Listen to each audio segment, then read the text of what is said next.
Hello guys, welcome to Pakistani real reaction. तो कैसे हैं आप सब? उम्मीद है आप सब बढ़िया होंगे, मजे में होंगे, खुश होंगे, आबाद होंगे। हमारी दुआ यही है आप हमेशा हंसते रहें, मुस्कुराते रहें, खुद भी खुश रहें, दूसरों को भी खुश रखें। चैनल पर न्यू हैं, चैनल को सब्सक्राइब कर दें, बेल आइकन को प्रेस कर दें ताकि आपको आने वाली हर वीडियो का नोटिफिकेशन टाइम से मिल सके। और गाइस आपसे एक रिक्वेस्ट है कि हमारा न्यूज चैनल मूवी वाला वापस आ गया जिसमें हम मूवीज ला रहे हैं। पाकिस्तानी रियल एंटरटेनमेंट 2.0 ये सर्च करोगे हमारा चैनल आ जाएगा। आप उसको सब्सक्राइब प्लीज कर दीजिए, लाजमी, लिंक भी डिस्क्रिप्शन में मिल जाएगा। बिल्कुल। तो बिना किसी देरी के देखते हैं। हूतीस बहुत पंगा ले रहे थे भारत ठंडा करने के लिए। अपने भारत ने मैं आपको टाइटल बता रहा हूँ, इंडियन नेवी ने अपने 2 डिस्ट्रॉयर्स हूतीस के शिकार पर भेजे। देखिए वीडियो, मतलब वीडियो में बनाई है कि इंडियन नेवी के जो 2 डिस्ट्रॉयर्स हैं वो शिकार पे जा रहे हैं हूतीस के भाई, जो बहुत पंगा ले रहे थे और सीधे मतलब वीडियो में बना के दुनिया के सामने लाया, क्योंकि उन्होंने पंगा बहुत किया ना यार। ये पिछले दिनों वो क्या कहते हैं, शिप पे अटैक कर दिया ड्रोन से, कभी क्या कर रहे हैं, कभी क्या कर रहे हैं। पहले वीडियो देखते हैं, उसके बाद कानून करते हैं। 3, 2, 1 एंड स्टार्ट।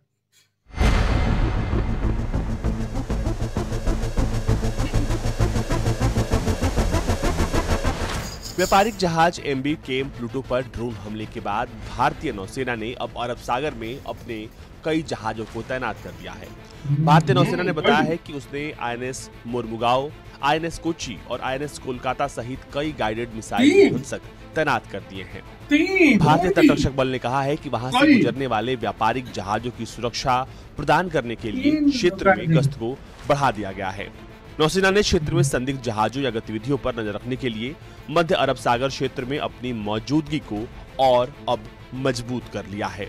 वहीं भारतीय तटरक्षक बल के जहाज आईसीजी विक्रम की निगरानी में व्यापारिक जहाज एमवी केम प्लूटो कल मुंबई पहुंच गया, जिस पर हाल ही में हमला हुआ था। अब उस पर हमला ड्रोन से हुआ या मिसाइल से, इसको लेकर अब इसकी जांच हो रही है। लेकिन सबसे खास है वो इलाका जो भारत से बेहद करीब है। गुजरात के बॉर्डर से बेहद करीब पड़ने वाला भारतीय जल क्षेत्र सुरक्षित रहे, इसके लिए भारतीय तटरक्षक बल और भारतीय नौसेना साथ मिलकर काम कर रही है। जो हमला जहाज पर हुआ वो भारत की सीमा से महज 200 मील दूरी पर हुआ था। अब भारत इसको आश्वस्त कर रहा है कि इस इलाके में इस तरह घटनाएं न हो, इसके लिए बाकायदा डिस्ट्रॉयर्स को तैनात किया गया है, क्योंकि खतरे को देखते ही ये डिस्ट्रॉयर्स उसे खत्म कर देंगे। अब जिस जहाज पर हमला हुआ है उसके लिए ईओडी विशेषज्ञ दल ने एमवी केम प्लूटो का व्यापक निरीक्षण किया है और नौसेना के अधिकारियों ने कहा है कि हमले के क्षेत्र और जहाज पर मिले मलबे के विश्लेषण से ड्रोन हमले की ओर इशारा मिलता है और सभी जानकारियों से पता चलता है कि आगे के फोरेंसिक और तकनीकी विश्लेषण की आवश्यकता होने वाली है। फिलहाल जहाज के कार्गो को दूसरे जहाज में ट्रांसफर करने की योजना बनाई जा रही है। तटरक्षक बल, नौसेना, खुफिया एजेंसियां इस पूरे मामले की जॉइंट जांच कर रही हैं। आपको बता दें कि शुरुआती दौर में बताया गया कि इस जहाज पर हूतियों ने हमला किया। बाद में हूतियों ने प्रेस कॉन्फ्रेंस करके एक बयान जारी किया और कहा कि ये हमला उन्होंने नहीं बल्कि अमेरिका ने किया। और इस पूरे हमले के बाद बयान आया ईरान का। ईरान ने कहा कि अमेरिका ईरान को इस हमले के लिए जिम्मेदार बता रहा है, जबकि ये पूरी तरीके से बेबुनियाद और गलत है। और कुल मिलाकर तमाम देशों ने अमेरिका पर ही निशाना साधा और कहा कि हमला अमेरिका की मिसाइल से हुआ। अब पूरे क्षेत्र की सुरक्षा के लिए भारत की नौसेना और भारत के तटरक्षक बल उस इलाके में गश्त लगा रहे हैं और किसी भी अनहोनी से तुरंत निपटने के लिए भारतीय नौसेना वहां पर तत्पर है। ब्यूरो रिपोर्ट, भारत तक।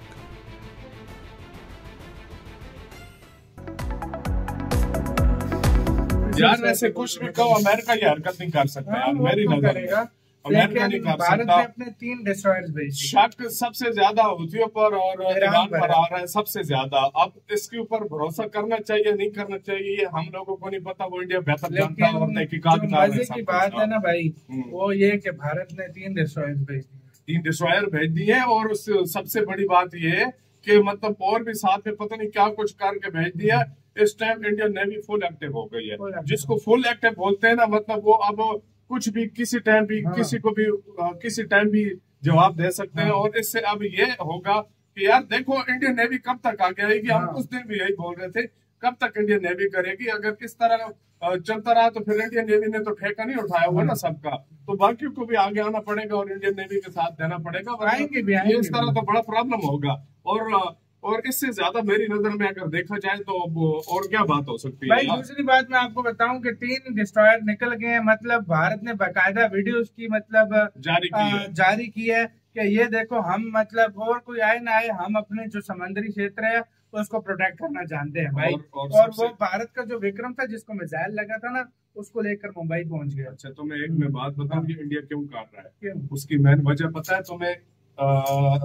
जितने भी ये शिप होते हैं कार्गो जिससे माल जाता है या कुछ, ये मेरी बात याद रखना गाइस, ये शायद आपको भी पता हो तो ये आप भी प्लीज कमेंट सेक्शन में बताइएगा।